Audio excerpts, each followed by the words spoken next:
오늘 함께 나눌 말씀은 구약성경 다니엘서 1장 1절에서 7절입니다.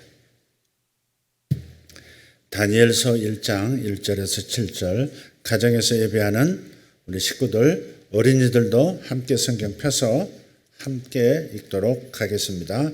1장 1절부터 7절까지 함께 읽습니다.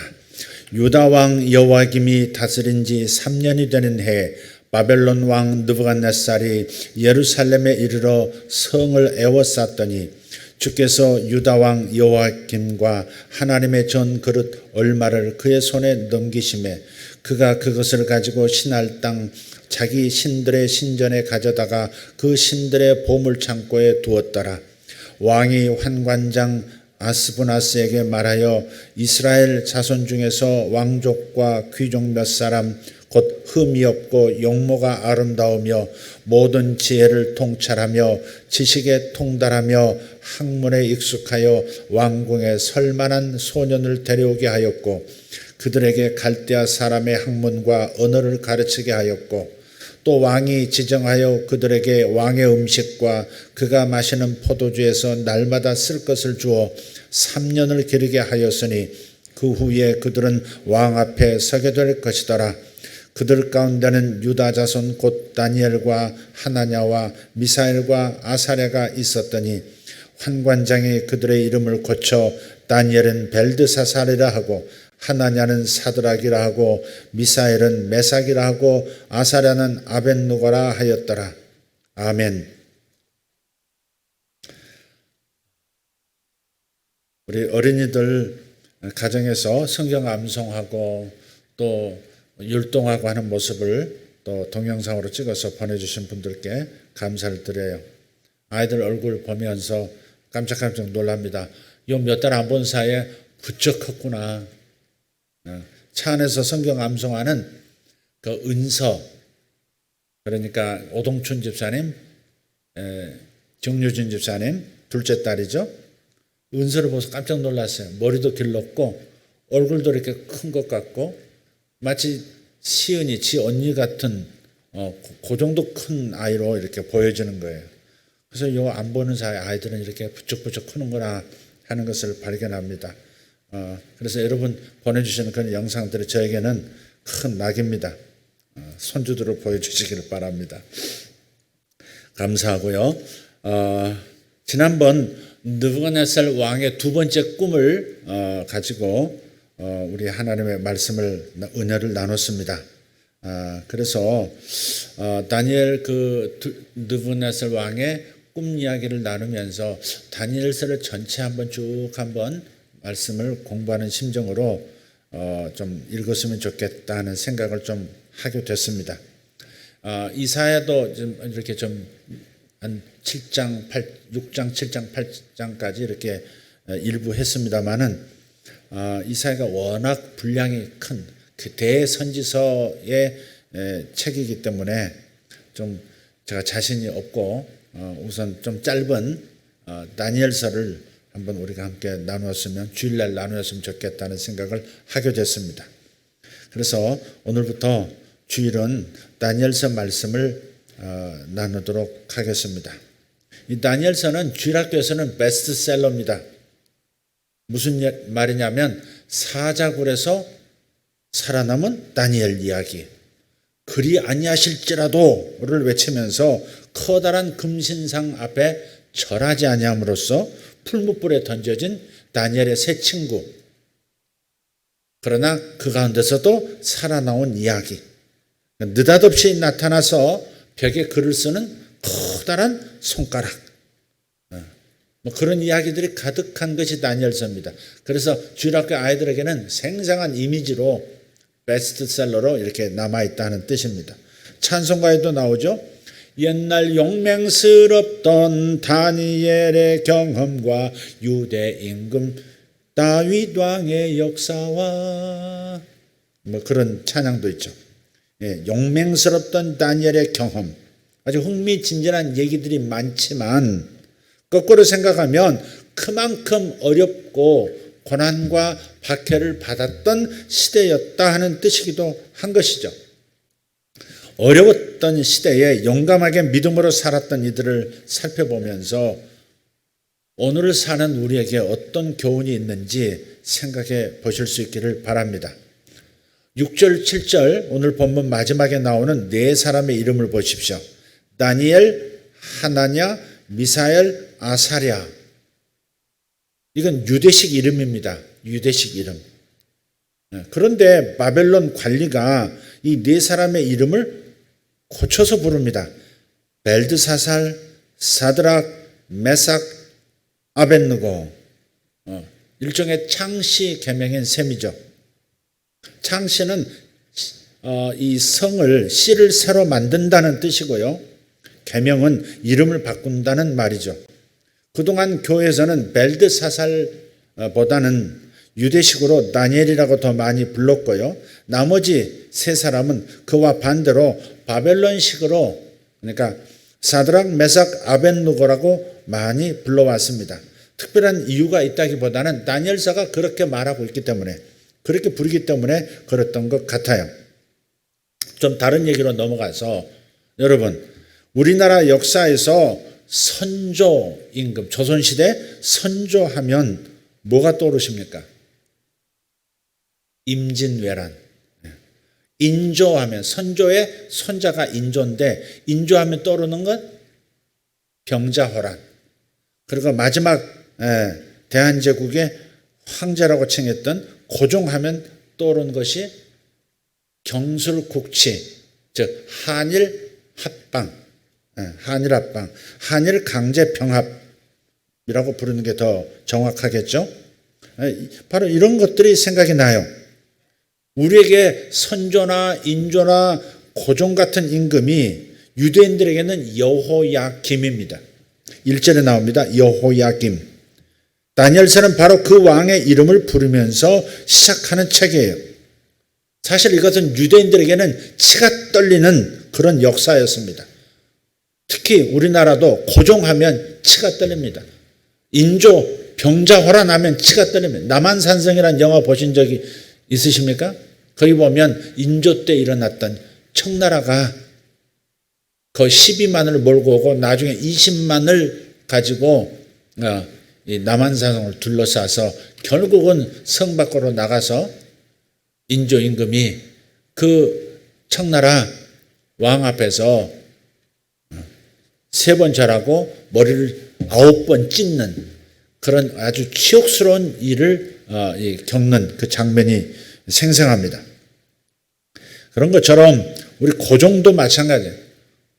우리가 역사를 좀 잘 알 필요가 있는데, 공부할 필요가 있는데, 고종 같은 임금은 우리에게 참 수치를 많이 줬던 임금이죠. 나라를 뺏겼을 때 우리는 그렇게 얘기합니다. 이완용이 나라를 팔아먹었다고 이렇게 얘기하는데, 여러분 이완용이 어떻게 나라 팔아먹었는지 아시는 분 계십니까? 나라 팔아먹은 매국노 이완용, 그런 얘기 많이 하죠. 그래 이를 부득부득 갈죠. 그런데 이완용이 어떻게 나라를 팔아먹었는지 여러분 아십니까? 사실은 거기에 공부해 보면요, 역사를 제대로 들여다보면 우리가 엉뚱한 걸 타겟으로 삼고 있는 경우가 많다는 걸 발견하게 돼요. 사실 을사늑약이죠.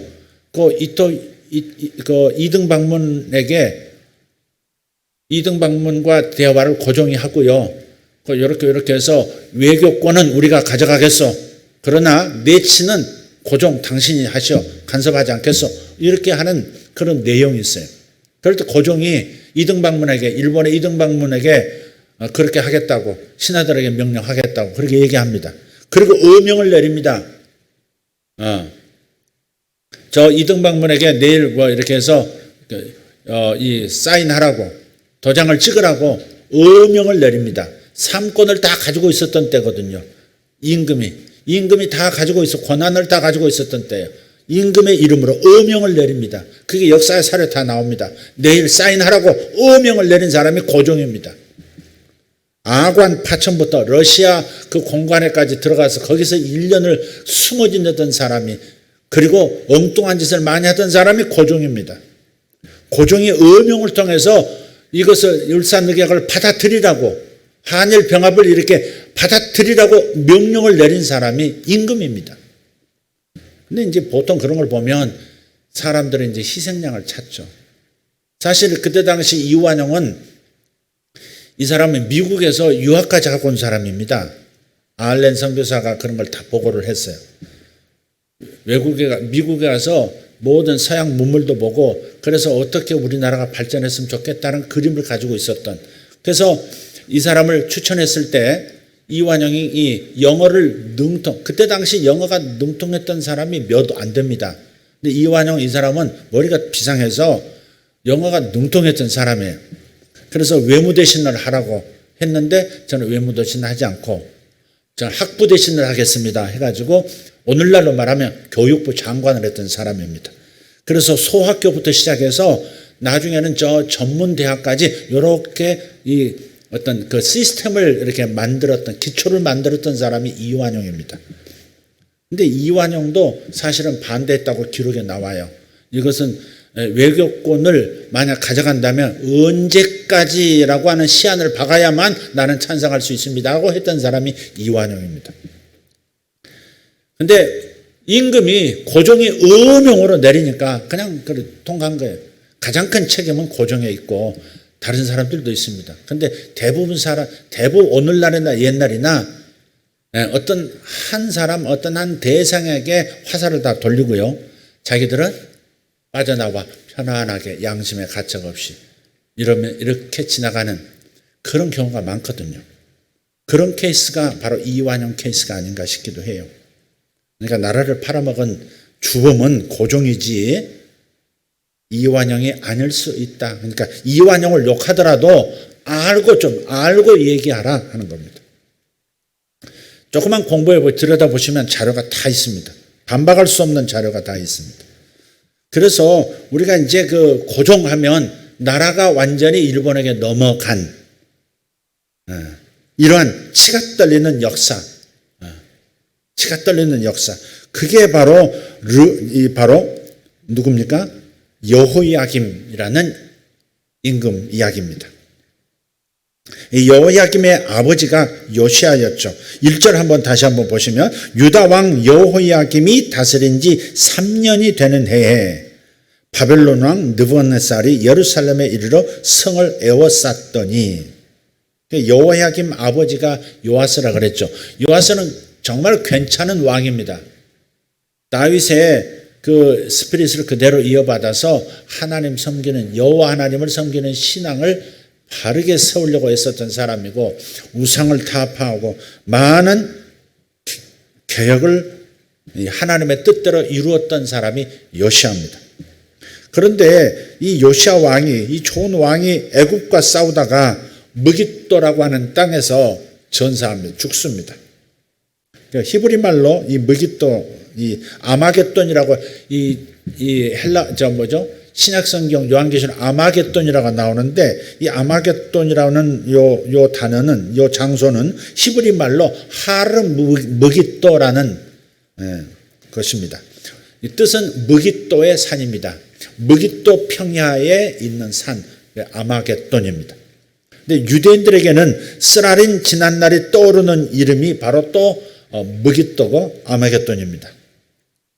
요시야가 죽고 나서 귀족들은 요시야의 아들 여호아하스를 왕으로 세우죠. 그렇지만 아버지가 전쟁으로 갑자기 죽은 판에 아들이 왕이 되었다 한들 무슨 힘이 있겠습니까? 갑작스럽게 왕위를 그냥 신하들에 의해서 아버지가 돌아가셨습니다. 당신이 이제부터 왕이십니다. 이렇게 세워진 사람이에요. 애굽은 여호아스를 나중에 사로잡아가요. 유대의 신하들이 세웠다고 해서 애굽이 또 들어와서 여호아스를 잡아가고, 그를 대신해서 애굽이 허수아비 왕으로 유다에 세운 사람이 요시야의 다른 아들 여호야김입니다. 그러니까 여호아하스의 형제가 여호야김이었다 말. 근데 여호야김은 애굽 왕이 전쟁에서 승리한 다음에 허수아비로 그냥 이렇게 세운 사람이었다. 그렇게 생각하시면 되겠습니다. 그러니까 유대인들로서는 자존심이 짓밟힌 아주 굴욕적인 상황인 거죠. 여호야김 하면 아주 굴욕스러운 겁니다. 나라 팔아먹은, 나라를 그냥 망가뜨린 이 고종 뭐 이렇게 하듯이, 백성을 버리고 저 일본 군인을 피해서 도망간 선조 하듯이, 병조호란 때 그 앞에서 머리를 찌으면서 황제시여 잘못했습니다 하고서 그렇게 부복했던 그 인조를 생각하듯이, 유대인들로서는 굉장히 가슴 아픈 기억을 끄집어내게 만드는 왕, 그게 여호야김이고, 그것을 바로 이 여호야김 왕을 이 책을 맨 첫 절에서부터 시작해서 거기서부터 이야기를 기록하는 책이 다니엘이다 하는 겁니다. 그러다가 여호야김이 왕이 되었다가 그토록 강해 보였던 애굽이 저 북쪽에 있었던 아수르 제국을 멸망시키고 새롭게 등장한 신흥 강국, 신흥 제국인 바벨론에 의해서 애굽이 박살이 납니다. 그러니까 바벨론이 북쪽에 아수르 다 제거하고 유다도 이제 정복해버리고 그리고 이제 애굽까지 내려가는 거죠. 그러니까 애굽의 입김으로 왕이 되었던 이 여호야김이 어쩔 도리 없이 새로운 주인을 다시 받아들여야 되는 상황입니다. 애굽을 이렇게 주군으로 이렇게 섬겨야 됐던 여호야김이 이제는 바벨론을 섬길 수밖에 없는 거예요. 그래서 바벨론을 섬기다가 여호야김은 3년 만에 바벨론을 배반해요. 섬기지 않겠다고 다른 방향으로 정치를 시작해요. 그 바람에 유다라는 나라가 거의 망하게 됩니다. 바벨론 왕 느부갓네살이 쳐들어와서 예루살렘을 포위해버립니다. 왜? 바벨론에서 벗어나려고 하니까, 여호야김이 벗어나려고 하니까 쳐들어와서 포위해버려요. 그리고 여호야김은 그 포위된 상태에서 예루살렘에서 죽었습니다. 그리고 그의 아들 여호야긴이 있는데 그 여호야긴이 바벨론으로 끌려가고요. 바벨론이 허수아비 왕으로 또 누구를 세우냐면 시드기야를 세웁니다. 결국 이 시드기야도요, 마지막 왕인데, 유다의 마지막 왕인데, 시드기야도 자기 눈앞에서 왕자가 죽는 것을 봅니다. 너 두 눈을 똑바로 네 아들 죽는 거 봐. 그래서 그 앞에서 죽여요. 그리고 그걸 다 본 다음에 그 고통을 안고 살아가도록 눈을 뽑아버려요. 시드기야 왕의 눈이 뽑힙니다.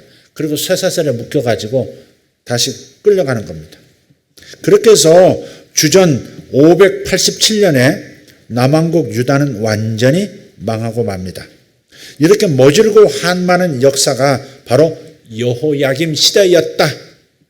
바로 그 여호야김의 이야기로부터 다니엘 이야기가 시작된다. 우리 각자에도 이 여호야김 같은 시대가 있습니다. 뭘 해도 잘 안 되고 사방이 이렇게 나를 이렇게 가둬놓고 있는, 사방으로 포위당한 느낌, 세상이 나를 별로 도와주지 않는 것 같은 때가 있어요. 열심히 살아도 헤어나갈 탈출구가 보이지 않는 때가 있습니다. 우리 각자의 인생에 그런 때가 있다 이 말이에요. 여러분들은 어떠신가요? 식당을 운영하시는 우리 집사님 한 분에게 얘기를 언뜻 들었어요. 지난 주말에는 한 테이블도 손님이 없었습니다. 그러더라고요. 한 테이블도 없었습니다. 그런 말을 들으면 제 마음이 얼마나 무거운지 몰라요. 제 책임 같고 뭐라도 해드리고 싶지만 마음뿐이에요. 어떤 때는 그런 걸 성도들이 겪는 걸 보면 저만 너무 편히 사는 거 아닌가, 그런 그 죄스러운 마음까지 일어납니다. 어쨌든 그런 어려운 상황에도 잘 견디시고 주님을 바라보고 계신 모습이 정말 자랑스럽고 감사해요. 여호야김, 바벨론, 애굽, 느부갓네살, 예루살렘, 유대인들에게는 이런 단어들이 죄다 악성 코드예요. 들리자마자, 생각나자마자 괴롭게 되어지는 그런 단어들이에요. 결여의 아픔이었고 저들의 상처였습니다. 그러니까 살떨리는 기억이 되살아나게 하는 말들이 바로 이런 말들이에요. 그런데 다니엘서를 쓴 사람은 이 기자는 이런 기억을 지금 끄집어내고 있는 겁니다. 아프지만, 괴롭지만, 치욕스럽지만 그 기억을 다시 끄집어내는 거예요. 역사는 정직해야 교훈을 배우는 겁니다. 아까 말씀드렸죠. 정직하게 역사를 기술하고 정직하게 연구하고 정직하게 판단을 내려야 되는 거예요. 그래야 배울 것이 있다 이 말이죠. 일본 속담에 어설픈 승리보다는 확실한 패배가 낫다 그런 말이 있대요. 어설프게 어떻게 저렇게 해가지고 승리하면 별 문제 삼을 게 없고 거기서는 교훈을 배울 게 없는 거예요. 어정쩡한 승리 있잖아요. 근데 지더라도 확실히 졌다는 것을 분명하게 하면 그럼 거기서 우리가 다시는 이렇게 돼서는 안 된다. 원인은 뭐다. 그렇다면 어떻게 앞으로 할 것인가 하는 교훈이 나온다는 거죠. 그래서 어설픈 승리보다는 확실한 패배가 더 낫다. 막 그런 속담이 나왔겠죠. 바로 그런 거예요. 고종 이야기, 이완영 얘기도 그런 겁니다.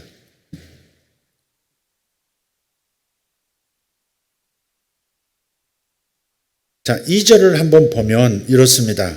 주께서 유다왕 여호야김과 하나님의 전 그릇 얼마를 그의 손에 넘기심에.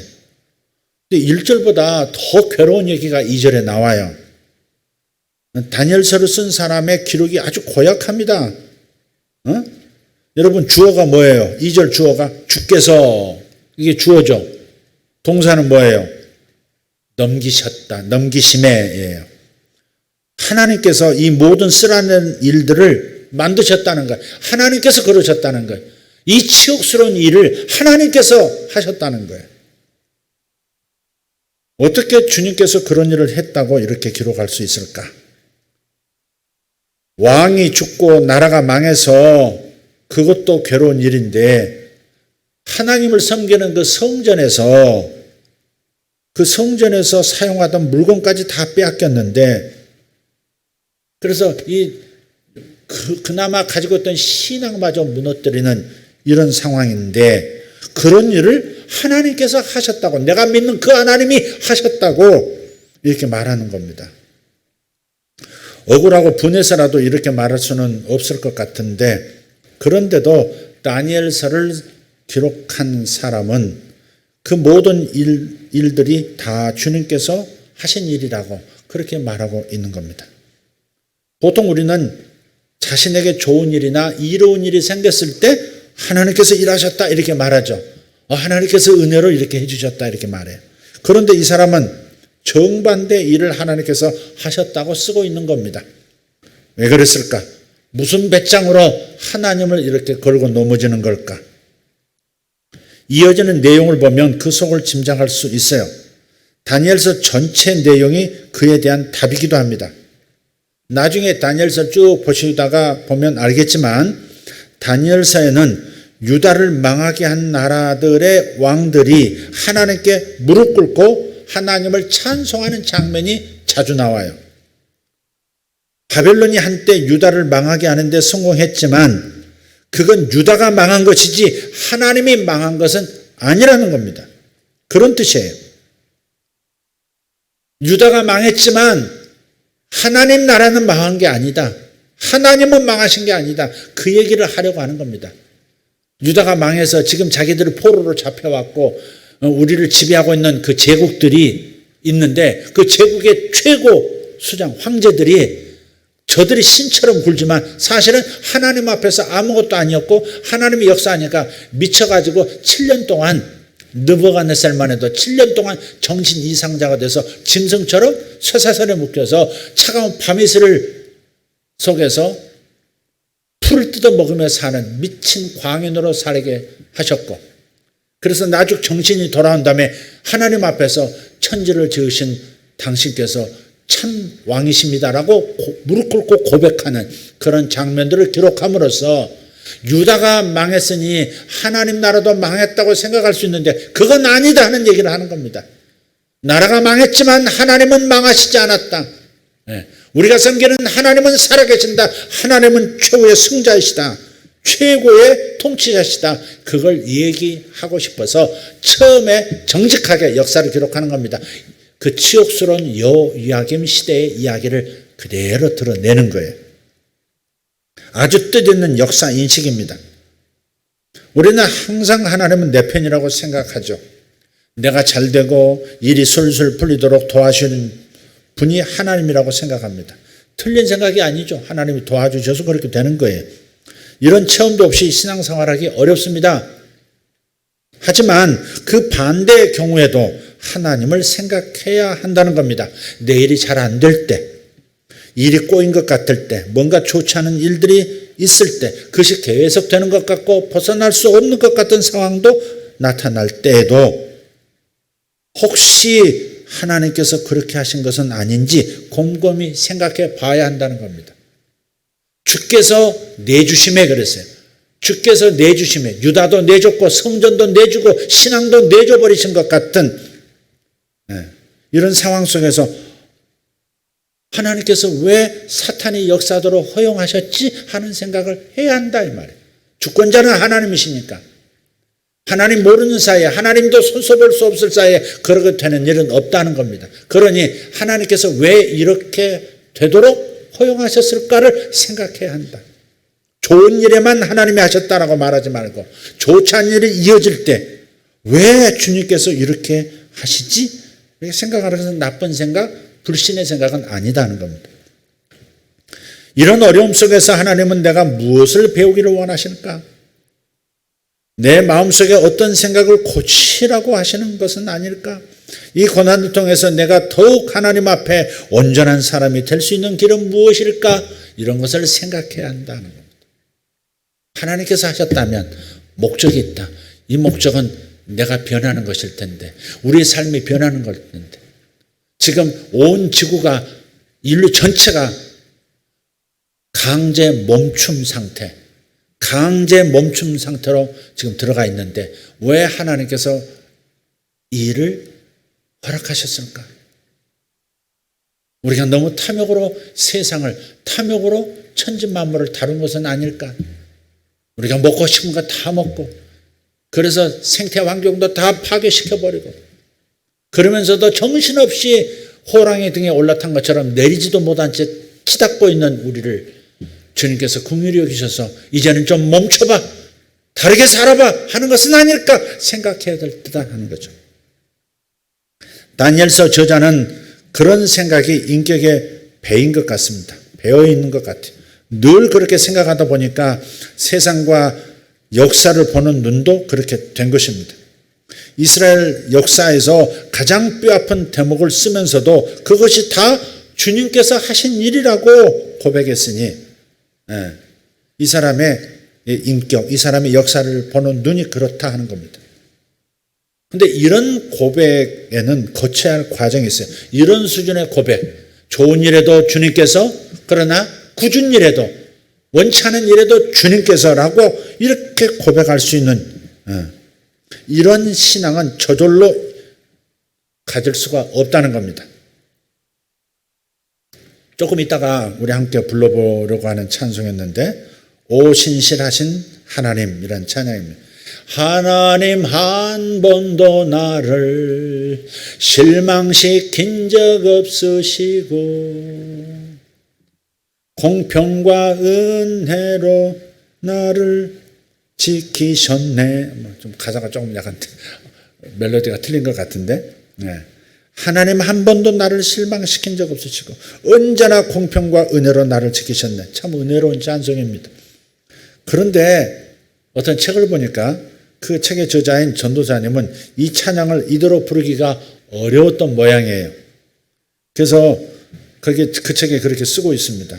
이렇게 부르고 싶었대요.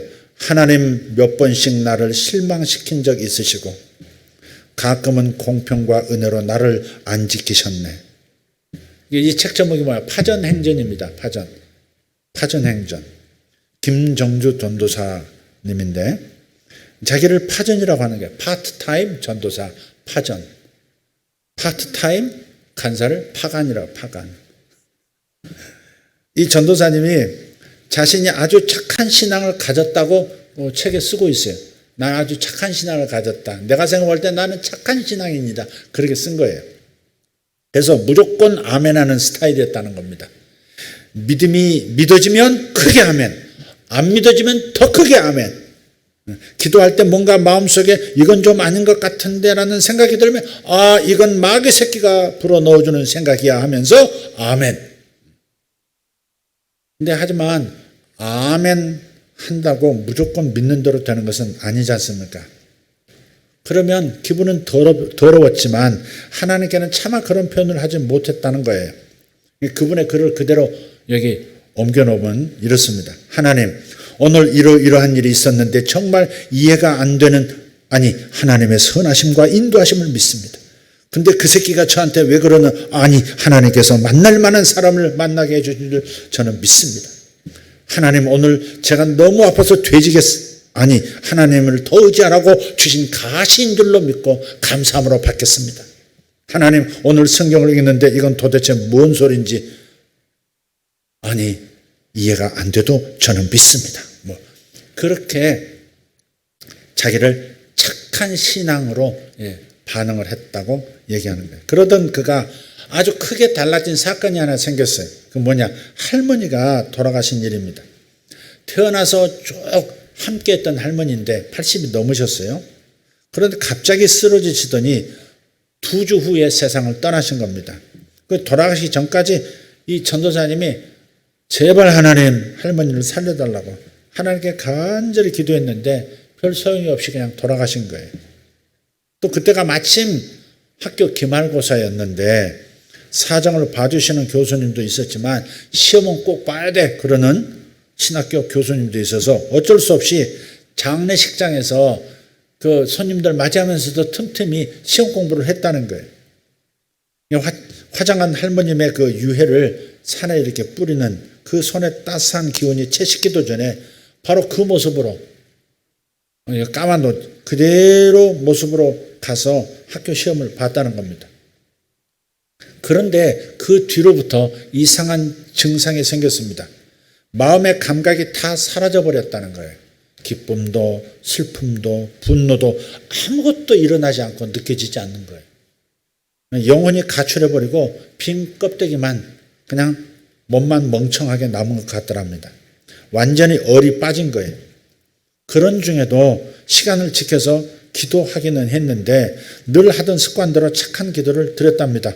하나님, 지금 제가 어려운 상태에서 말씀도 못 읽고 예배도 못 드리고 기도도 잘 안 나오고 그래서 죄송합니다.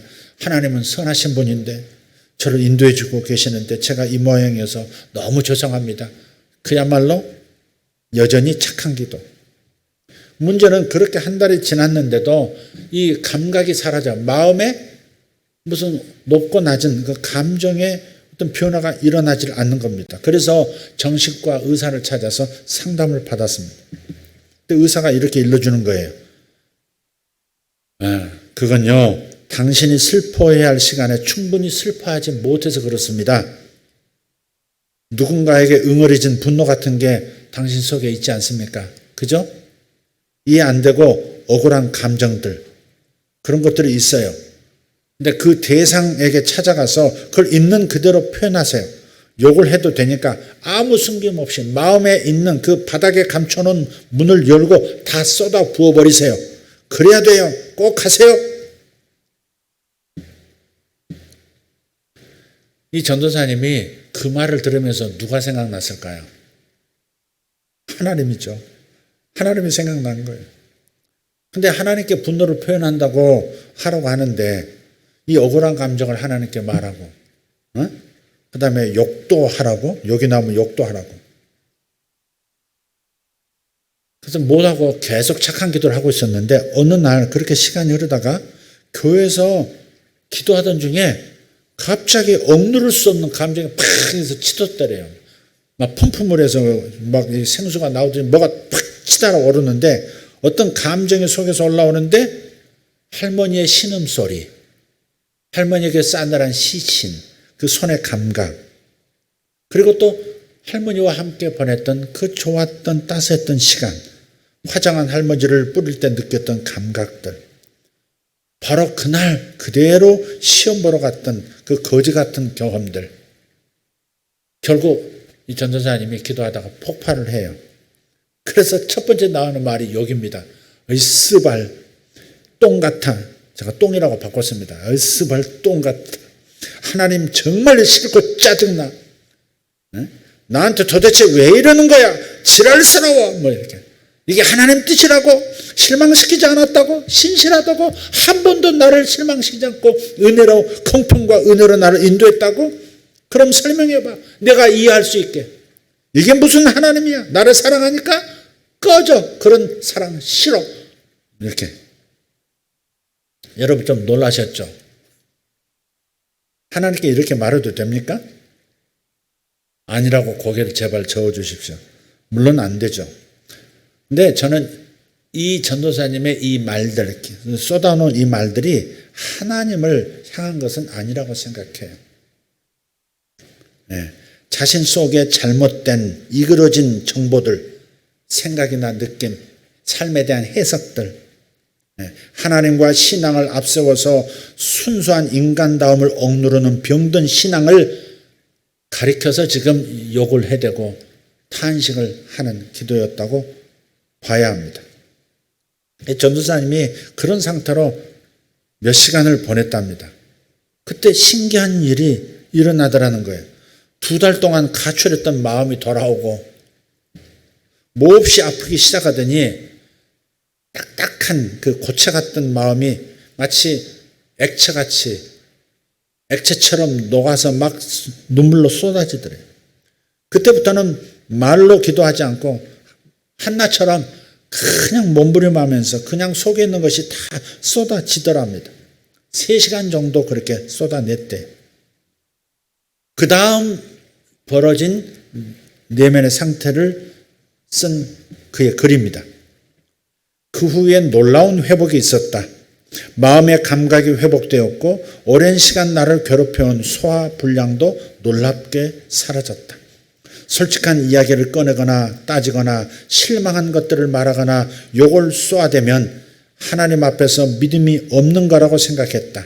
하지만 하나님 앞에서 쌍욕을 하며 있는 그대로 밑바닥에 있는 깊은 것까지 쏟아부은 그 3시간 동안 하나님은 나를 꼭 안고 계셨다.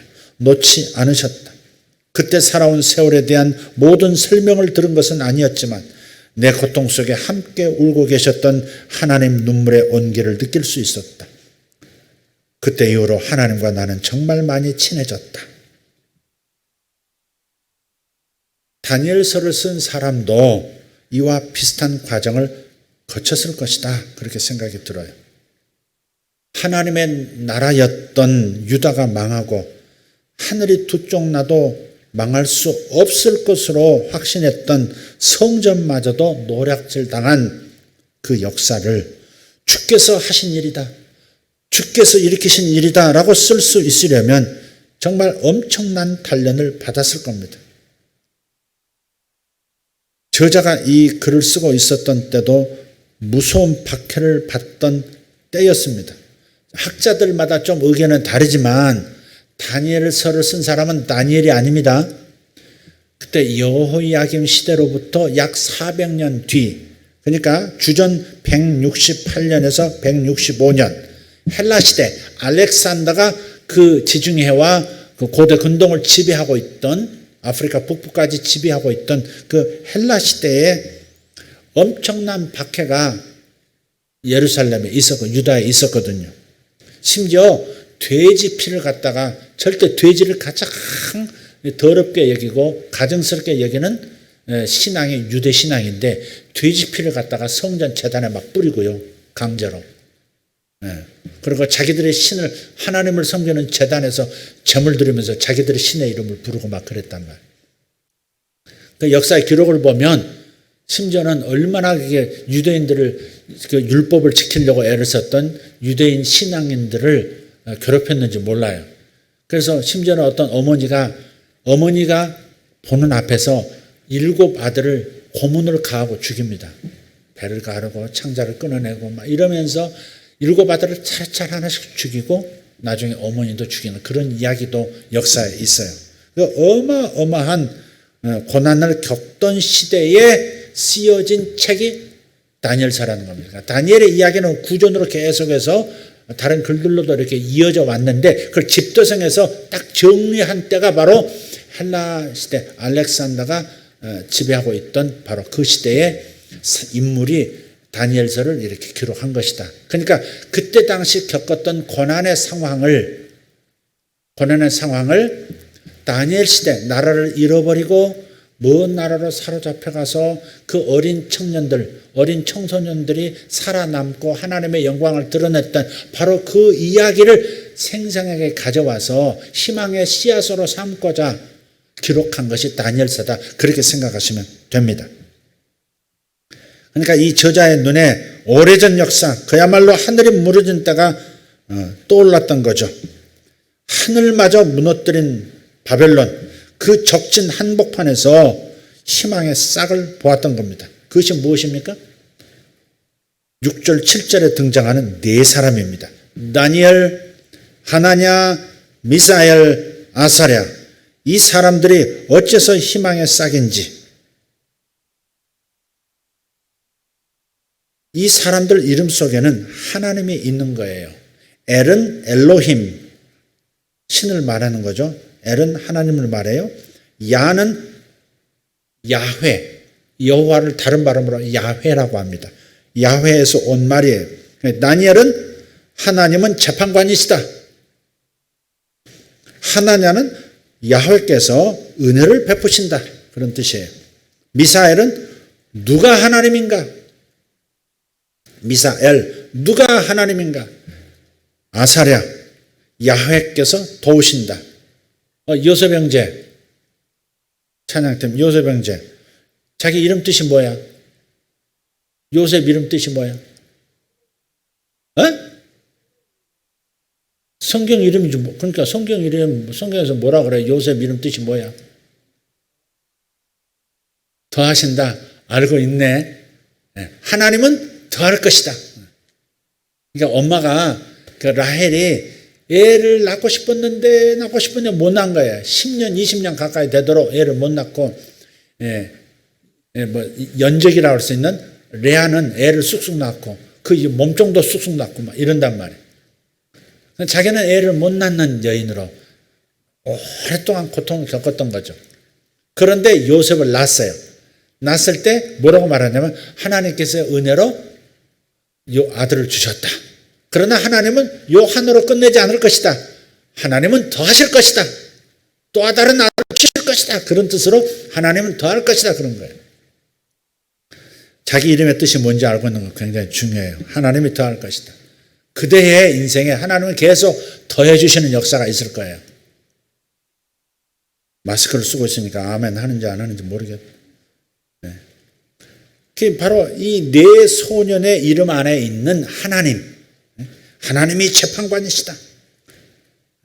하나님이 재판관이시다. 하나님께서 은혜를 베푸신다.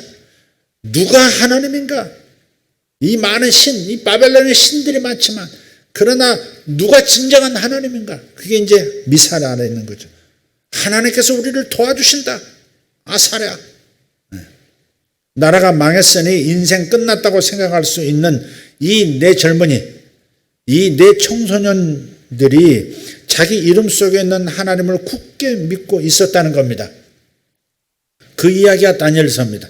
그리고는 사로잡혀간 나라 바벨론에서 힘겹고도 벅찬 싸움을 시작합니다. 나라가 망한 것이지 하나님이 망한 게 아니다. 우리는 여전히 하나님 백성으로 살 것이다. 우리에게 이 이름을 주신 부모님의 뜻을 따라, 아니 그분들을 통해서 내게 인생을 선물해 주신 하나님을 따라서 나는 여전히 하나님의 백성으로 살 것이다. 그것을 다니엘서에서 읽어내는 겁니다. 바벨론 같은 인생을 살고 계시는 분이 우리 성도들 가운데 계신지 모르겠습니다. 우리를 힘들게 하고 괴롭히는 그 바벨론도 주님의 손안에 있었음을 언젠가 고백할 날이 올 줄 믿고 희망을 품기를 예수 이름으로 축복합니다. 그러기 위해서는 어려울 때 겪어야 할 연단은 기꺼이 받아들이는 믿음도 있어야 하는 겁니다. 무조건 피해가려고만 하면 안 됩니다. 우리 기도 그렇게 하죠. 주님, 코로나19 이 팬데믹에서 빨리 벗어나게 도와주십시오. 빨리 끝나게 도와주십시오. 저도 그런 기도가 있습니다. 저도 합니다. 그러나 그것이 능사는 아니다. 왜 이런 일이 벌어지도록 주께서 하셨는가? 이것에 대한 깨달음과 반성과 회개와 돌이킴이 없으면 우리는 벗어날 수 없는 일을 지금 겪고 있다. 그렇게 생각도 해야 하는 겁니다. 나를 바꿔야 합니다. 삶의 방식을 바꿔야 하는 것이죠. 그래서 어려울 때 겪어야 할 연단, 기꺼이 받아들이는 믿음도 있어야 한다. 계속 이 상태를 받아들이면서 그냥 그 안에서 끌려 들어가는 삶을 살겠다. 어려워도 그냥 어쩔 수 없지 이러면서 살아가도 좋다는 말을 하는 게 아니라 여기서 배울 것을 배우고 여기서 우리가 바꿔야 할 걸 바꾸고 나서야만 해결되는 일이라는 것을 깨닫고 행동하기 시작해야 한다 하는 겁니다. 하나님은 당신의 백성된 우리를 결코 실망시키지 않으실 거예요. 공평한 인생을 보여주실 것이고 은혜로 지켜주실 줄 믿습니다. 영화 인터스텔라에서 보면 영국의 유명한 시인 닐런 토마스의 시 일부분을 계속해서 인용을 합니다. 계속 처음부터 중간중간 계속해서 이 닐런 토마스의 시를 계속 이렇게 자꾸 등장해요. 한 줄기 관통하는 줄기는 음악에 어떤 일정한 비트의 그 음악에 계속 음률이 이렇게 계속 흐르고요.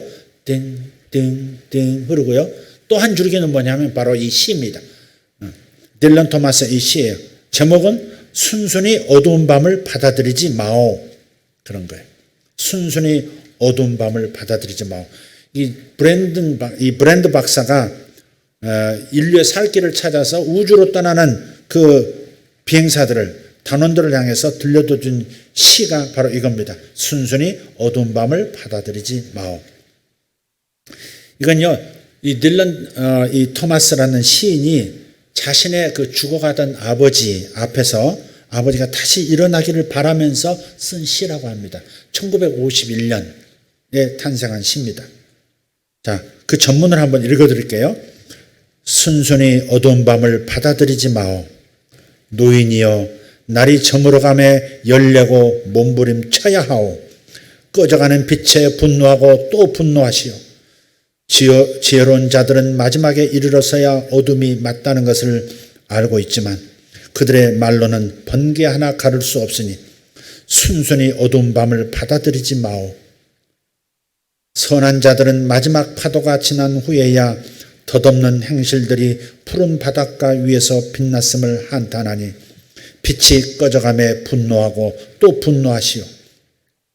하늘 높이 떠있는 해를 붙잡고 노래하던 거친 자들은 저물어가는 해를 늦게 깨닫고 슬퍼하오니 순순히 어두운 밤을 받아들이지 마오. 죽음의 문턱에서 엄숙해진 이들의 눈으로도 그 멀어버린 눈도 유성처럼 불타고 명랑할 수 있음을 깨닫고 빛이 사라짐에 분노하고 또 분노하시오. 그리고 그대 슬픔의 탄 위에 선 나의 아버지여, 당신의 성난 눈물로 나를 저주하고 축복하기를 내가 기도하오니 순순히 어두운 밤을 받아들이지 마오. 빛이 사라짐에 분노하고 또 분노하시오. 어떤 사람이 학생인 것 같아요. 학생인지 뭐 대학생 졸업 입시 과정을 통과한 사람인지 모르겠는데 이 시를요 패러디해서 뭐 이런 시도 있더라고요. 네. 당신의 성적을 순순히 받아들이지 마오. 그렇게 하면서 그 성적 가지고 요 시를 패러디하는 것도 있더라고요. 저도 패러디하고 싶다면 이런 거예요. 팬데믹 어두운 밤을 순순히 받아들이지 마오. 예배할 수 없음을 순순히 받아들이지 마오. 기도가 식어지고 하나님에 대한 사랑에 식어가는 당신의 마음을 순순히 받아들이지 마오. 자기에게 붙어 괴롭히는 질병을 순순히 받아들이지 마오. 세상이 나라가 어두워져 가는 것을 순순히 받아들이지 마오. 다니엘, 하나님은 재판장이시니 공의로 판단하실 것이다. 하나냐 야훼께서 은혜를 베푸신다고 선포하니 은혜의 길목으로 나는 날마다 나아가리라 그렇게 결심하시라 이 말. 순순히 넘어가지 말라는 겁니다. 이제 어떤 어려운 일이 생기거나 어떤 좋은 일이 생기면 좋은 일이건 나쁜 일이거든 모든 역사 속에서 지금 현재도 마찬가지 항상 다른 의도로 가지고 숟가락을 얹는 사람들이 있어요. 코로나19 이 상황 전체적으로 집합 강제 중단이라는 이런 이 어두운 상황에 자신의 순수하지 못한 사욕을 위한 숟가락을 얹는 무리들이 있을 수 있다는 건 우리는 인정해야 합니다. 그리고 깨어 있어야 합니다. 깨어 있어야 합니다. 왜 그래 하면서 분노하고 폭발할 필요는 없을지는 몰라도 그렇게까지 할 필요는 없어도 그래도 깨어있는 마음으로 순순히 어두운 밤이 다가와서 순순히 그 얹어놓는 이 이질적인 숟가락을 지켜보는 일을 포기하지는 말라는 겁니다. 우리 교회가 예배를 흩어져서 예배를 드리는 이런 상황에 대해서 우리의 건강과 안녕을 위해서 우리 하나님의 영광을 위해서 사람들에게 손가락질 받지 않고 하나님의 영광을 가리지 않기 위해서 우리가 이렇게 하고 있지만 이것이 정상인 것처럼 순순히 받아들이지는 말라는 겁니다. 모이지 않으면 신앙도 보이지 않게 마치 차가운 물에서 끓는 물로 변해가는 그 냄비 안에서 서서히 죽어가는 개구리처럼 순순히 받아들이는 상태가 되어서는 안 된다는 겁니다. 이건 아닌데 깨어있는 마음으로 자신을 지켜보고 이 선은 넘지 말아야지 하는 생각은 가지고 있고 행동할 줄 알아야 된다는 겁니다. 요즘 지난주에 부탁을 드렸습니다. 당신의 신앙이 그래서는 안 됩니다. 모이지 않으면 당신의 신앙은 보이지 않게 식어갑니다. 그러니까 여러분 교회에 자신의 시간 홀로 오셔서 이렇게 아무도 없을 때 기도하는 시간들을 가지십시오. 부탁을 드렸는데 이번 주간에 여러 권사님들 이렇게 기도하셨었는데 젊은 엄마들도 와서 기도하시고 이렇게 어떤 남성들도 와서 기도하시다 가시고 그런 걸 이번 주간에 많이 보여주셔서 감사합니다. 바로 그런 것입니다. 순순히 어둠에 자신을 맡기고 받아들이지 말라는 겁니다. 분노하고 이런 상황에 대해서 분노하고 분노할 줄 알아라. 광장 나가서 뭔가를 외치는 것만이 아니라 정말 자기 자신이 연약한 상태로 무력해져 가는 것을 멀거니 쳐다보고 무너지지 말라는 겁니다. 순순히 어두운 밤을 받아들이지 마오. 빛이 사라짐에 분노하고 또 분노하시오. 사탄이 마음껏 휘젓고 있는 이 상황, 예배를 휘저어버리고 기도 시간을 휘저어버리고 하나님을 향한 그리고 성도를 서로를 향한 따뜻한 사랑의 교제를 휘저어버리고 사라지게 만드는 이 사탄의 역사에 대해서 분노하고 분노하는 마음을 갖기를 예수 이름으로 축원합니다. 한번 인터스타를 다시 한번 권합니다. 거기에 나오는 그 일정한 비트의 음악도 한번 들어보시고 그리고 거기서 인용되는 딜런 토마스의 이 시도 한번 읽어보면 들으시면서 여러분 자신을 객관화하고 우리가 무엇을 놓치고 어디에서 지금 넘어지고 있는지를 발견하고 다시 일어서는 저와 여러분 되기를 예수 이름으로 부탁합니다. 기도하겠습니다.